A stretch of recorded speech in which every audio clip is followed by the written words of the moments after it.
India cricket அணி prime ministers லெவன்ஸ்க்கு எதிரான பயிற்சி ஆட்டத்தில் ஜெயிச்சிருக்கிறாங்க. ஸோ ஃபஸ்ட்டு பேட் பண்ண பிரைம் மினிஸ்டர்ஸ் லெவன்ஸ் பார்த்தீங்கன்னா 240க்கு ஆல் அவுட் ஆயிருந்தாங்க. சாம் கான்டாக்ஸ் அவர் 107 ரன் அடிச்சிருந்தார். ஸோ அவர் மட்டும் தான் சூப்பராக பெர்ஃபார்மன்ஸ் பண்ணியிருந்தார். ஆஸ்திரேலியா பொறுத்தவரை.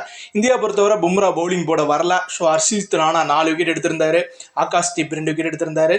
சிராஜ் 1, பிரசித் கிருஷ்ணா 1, தென் வாஷிங்டன் சுந்தர் அண்ட் ஜடேஜா ஆளுக்கு 1 விக்கெட் எடுத்திருந்தாங்க. ஸோ இந்தியா பேட்டிங் பொறுத்தவரை ஜெய்ஸ்வால் 45 ரன், KL ராகுல் 27 ரன், சுப்மன் கில் 50 போட்டிருந்தாருங்க. 2 பேர் KL ராகுல் அண்ட் சுப்மன் கில் ரிட்டையர்ட் ஆயிருந்தாங்க. ரோஹித் சர்மா 3 ரன் அடிச்சிருந்தாரு. நிதிஷ் குமார் ரெட்டி 42, வாஷிங்டன் சுந்தர் 42. ஸோ இப்படி தான் இந்தியா ஸ்கோராக இருந்தது. ஸோ இன்னைக்கு பேட்டிங் பார்த்தீங்கன்னா ரிஷப் பண்ட் பேட்டிங் வரல, விராட் கோலி பேட்டிங் வரல. ஸோ இவங்கெல்லாம் அடிலைடு செகண்ட் டெஸ்ட்டில் டேரெக்டாக நம்ம எதிர்பார்க்கலாம். ஸோ நீங்கள் என்ன நினைக்கிறீங்கிறத மறக்காமல் கமெண்ட் பண்ணுங்கள். ஸோ இந்த வீடியோ பிடிச்சிருந்தா லைக் பண்ணுங்கள். மறக்காமல் சேனலை சப்ஸ்கிரைப் பண்ணுங்கள். சப்ஸ்கிரைப் பண்ணிட்டு பக்கத்தில் இருக்க பெல் ஐக்கான் கிளிக் பண்ணிக்கோங்க. கிரிக்கெட் அப்டேட்ஸ்க்கு தொடர்ந்து